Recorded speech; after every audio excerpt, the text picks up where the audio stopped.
recording. Martin, you were saying? Yeah, at the time before we released that album, the internet forums started to come up, and we tried to get connected with people using those prog rock forums and sharing a link to the demos that later on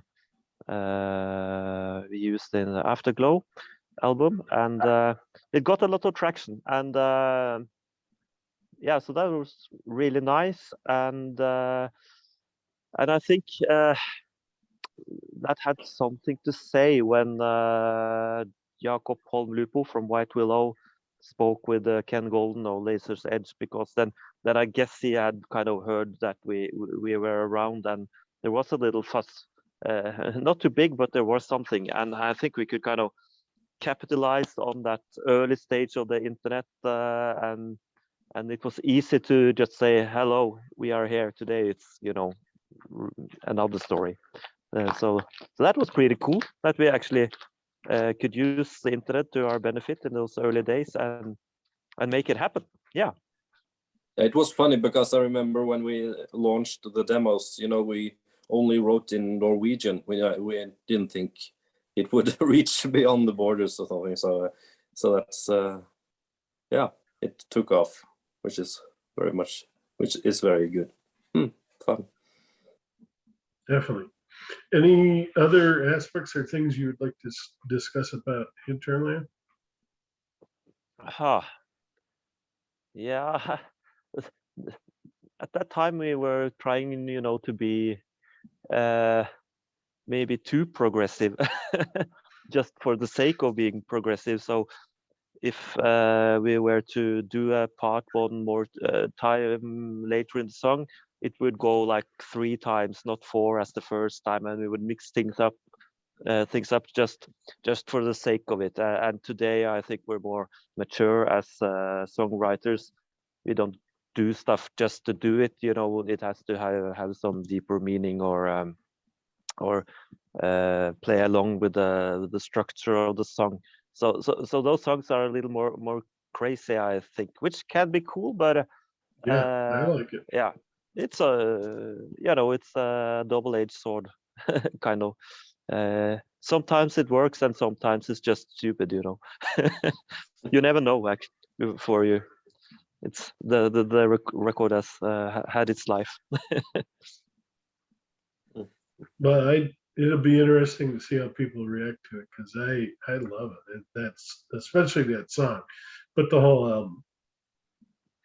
Well, and I'm really happy you guys re-release those, because I know when they come available over here, I'm going to buy all 3 of them. Yeah, I think there's one more thing to say about that album, and that is how it was advertised by Laser's Edge.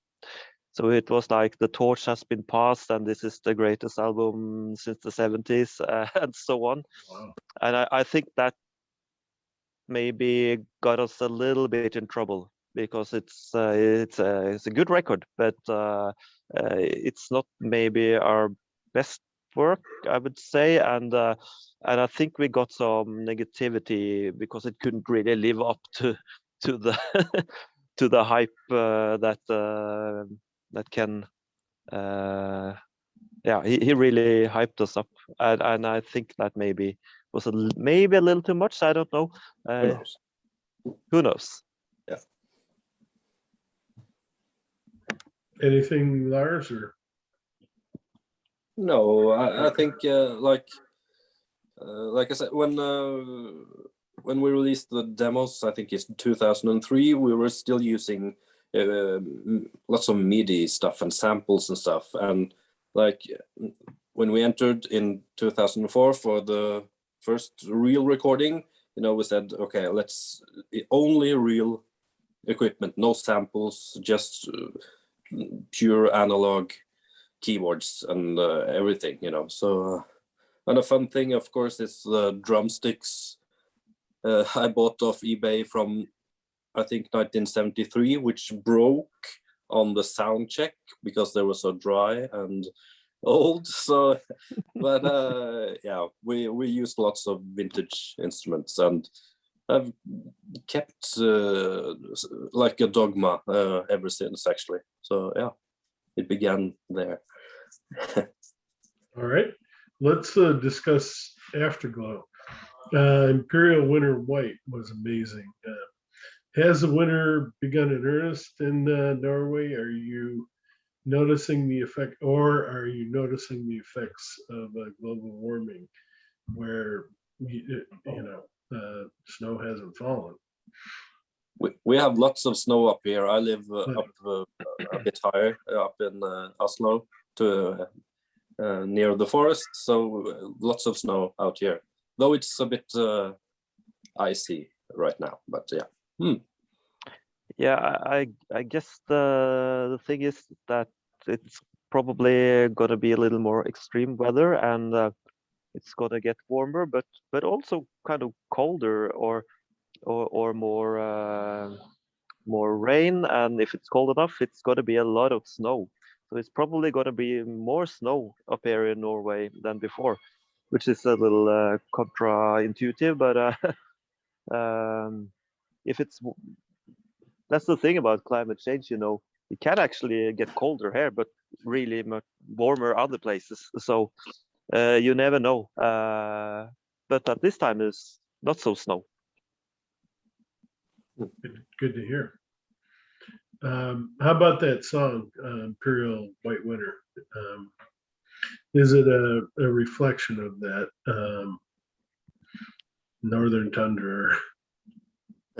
Yeah, it's like just play with the words, I think, and the whole lyrics and everything. It's very phonetic based, actually, just what sounded good or nice to sing. We didn't have that much lyrics really, so but it's I don't think, this is a long time ago, of course, but I don't think there's like a deeper meaning.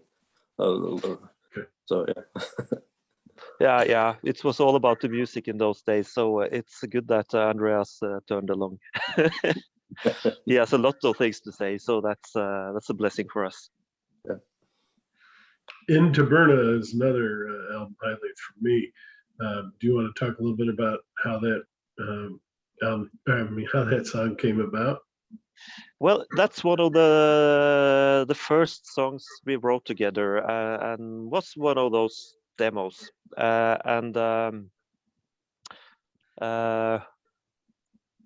It's there's some Englagordish stuff there, I think, and also some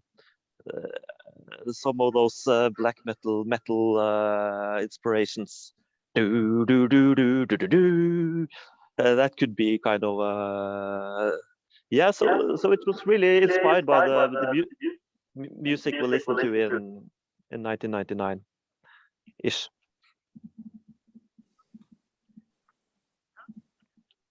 Anything else you guys want to talk about Afterglow? Well, there's those kind of interludes, and we had kind of one of those where really a rock song. I think that was really the first Wobbler song, but we didn't think it really kind of worked. So I think Lars rearranged it to a kind of Griffin medieval-esque Renaissance piece thing. Isn't that right, Lars? Yeah, with the chrome horns and the stylophone. So it's a strange combination there. But yeah, and of course these songs were made 10 years before they were released. So in 2009 it was finally released, and that's why we call it Afterglow. And the painting which I've made was also made in the same time, so it's kind of this whole universe. And yeah, good to get out there, instead of just keeping it in the vault. So yeah, we was talking about should we just forget about those songs, but we thought we can't. We have to record them properly and get them out there. And I'm really happy for that now. Yeah. And then the Hinterland was made in, you know, a fantastic studio with a big budget. And this one was made at the pig farm, which Lars grew up. So With it was really crummy gear. You know, it was. I think I had a hard disk recorder where you could record 4 tracks at the max. So you know, the drums are like 4 microphones, and yeah, very primitive. But and I had perhaps a preamp but it was very early days, and it's for each album, as you can hear, which we're recording at my studio ever since. The sound has become better and better, I think, as the gear and my experience has gotten better. So, but yeah, and that's a fun thing as well, I think, to kind of you can follow. It reminds me a bit of how, you know, the early black metal stuff, where you can follow like from the home studio to the more professional sound, but which also is charming, you know. So yeah. Definitely. Well, Rights of Dawn was a real game changer for the band. It was Andreas' first album, and he really seemed to change the direction of the band. Or were you guys already planning those changes?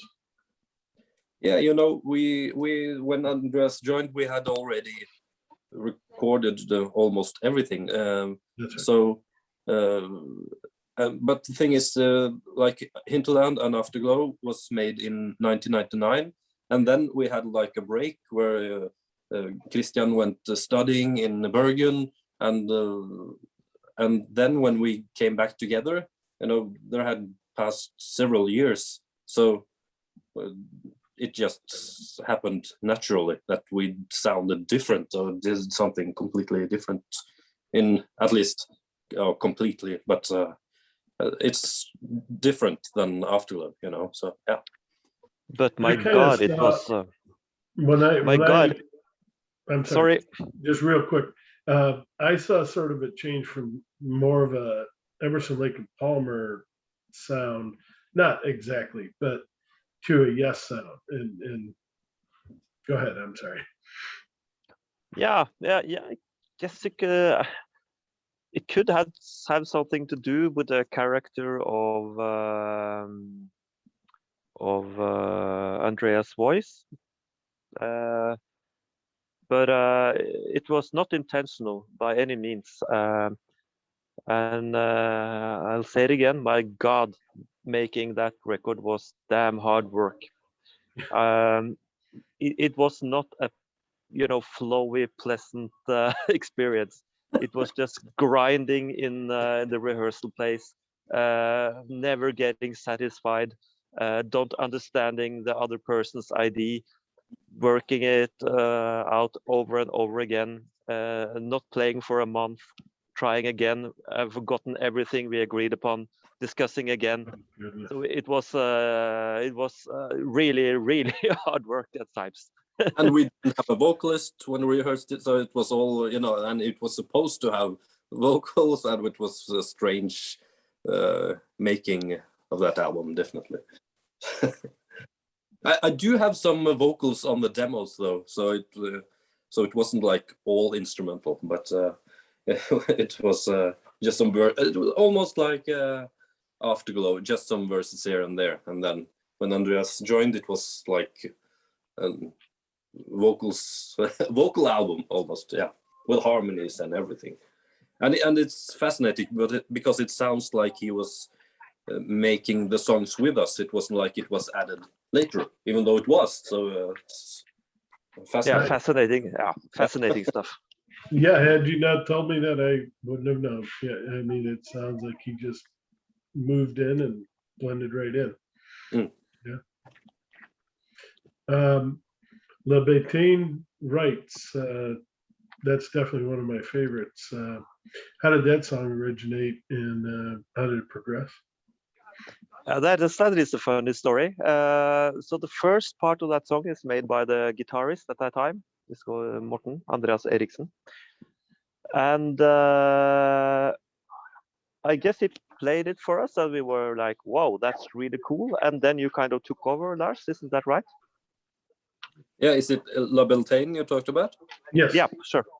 Yeah, and Morten, he used to record lots of stuff on a good old mini disc, very primitive stuff, and luckily it was recorded with click track, so I could import it into my computer, and I just kind of developed.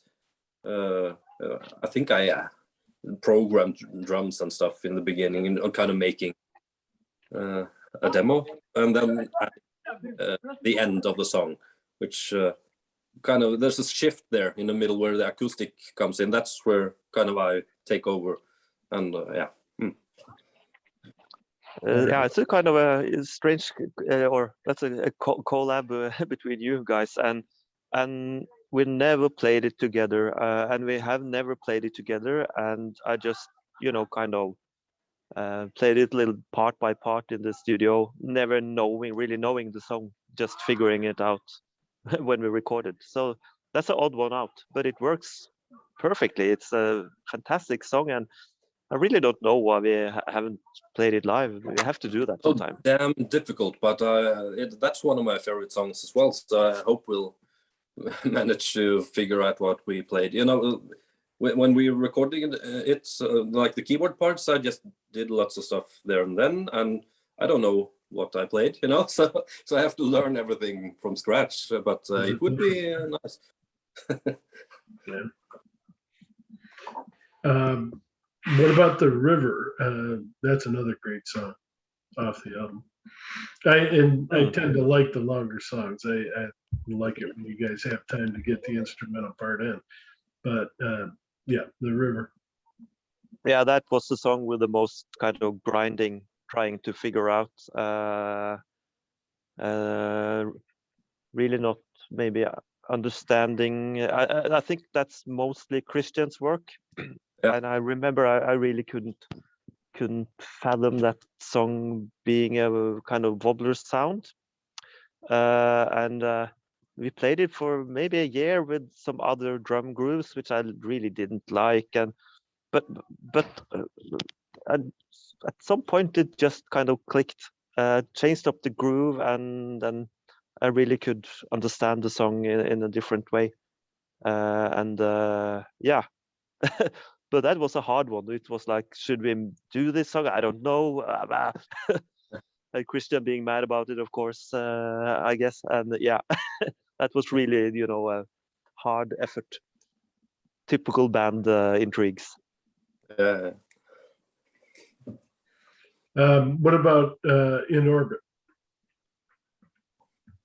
That's another Christian song. So, but it was not that. Or was it? I think I remember those two were like the most difficult songs to rehearse or to arrange and everything, because much of that stuff was made on bass guitar only. Like the other songs, I kind of programmed bass and drums and everything and presented it to the band, So this is kind of where something like this is what I had in mind. But Christian doesn't have recording stuff, so it was just good old like here's the riff, and I remember we were trying to figure out and like him, no, it wasn't that I had in mind. Okay, but what do you have in mind? I don't. You have to find it out. You have to find out what I had in mind. Those strange tactics. But it turned out really good, I have to say. That's another, like La Beltane and In Orbit are my favorites from that album, definitely. And it's like songs like In Orbit, that it's so great fun to make those kind of tracks. Someone has an idea, someone does something completely different, we argue about it, we find some kind of common ground, but really maybe everybody is not satisfied really. And then the time passes and you listen to it and okay, this isn't so bad, and those songs kind of turn out to be classics because they're a joint effort, and strange things happened, and they're not really thought about in a sensible way. They just happened in this kind of chaos, and wonderful music tends to turn out from that chaos. And I think that is just fascinating. The art of compromise. It's very important. Yeah. For sure. Anything else you guys would like to say about Rights of Dawn? Well, the album is I think it has a kind of a light surrounding it. It feels like very positive music to me, and it gets me in a really good mood.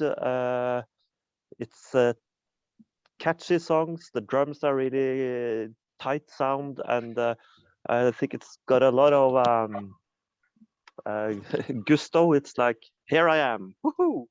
It's happy music, which gets me in a good mood. And I think we thought the next album have to be maybe a little darker. Yeah. Doesn't have to, but we kind of let's explore some other stuff a little more sinister harmonies, and yeah. So I think we kind of did that in what's it called again? I always forget. Lars, help me out. Is it a song? Yeah. Yeah, the next album after Rights of Dawn. From Silence to Somewhere, you mean? From Silence to Somewhere. Yeah. One, yeah. There's a couple of darker ideas there. Yeah. Well, you guys have a wonderful past and present. And again, thanks for re-releasing these albums. I can't wait to actually have the CDs. I love the physical copy. So I will be buying that, and hopefully everyone else will. Let's discuss the future. Is there a new album in the works for 2022? There probably won't be an album this or in 2022, I think, because I'm having a new baby now just in a few weeks, I think. So Congratulations. Yeah, thank you. It will be busy times, but hopefully we'll be able to get together and jam. We had a jam session where we just recorded stuff and had fun at Andreas's place out in the countryside. So I hope we'll be able to meet, even though there will be busy times for me. And of course, this whole COVID stuff, which is difficult. Yeah, So, and like we're not getting any younger, and more and more responsibility and work and stuff. So things are more complicated these days. But we have the passion for the music, and I think there's got to be great things in the future. But right now, I think we just have to play together and jam and kind of think to find the idea of what we're gonna do, because COVID and all kind of put us on the brakes a little bit, and well, I think that might be okay, you know, a little pause, doing some other stuff, and yeah, finding creativity and maybe some new ideas and stuff. I think it can be a positive thing. So sorry, no new record in 2022. also, of course, do you think- we so much time recording. It's usually so. We often use that at least a year, I think, recording and mixing. So yeah. Are you guys involved in other projects or? Yeah, I have Sure. a couple of other bands and stuff. Doesn't take that much time, but the thing is, you know, it's such a blessing to be kind of a free agent, you know, having your day job, doing stuff you love at work, and having this as kind of a bonus to get out all that creativity and joy, and not being forced to do it. Yeah.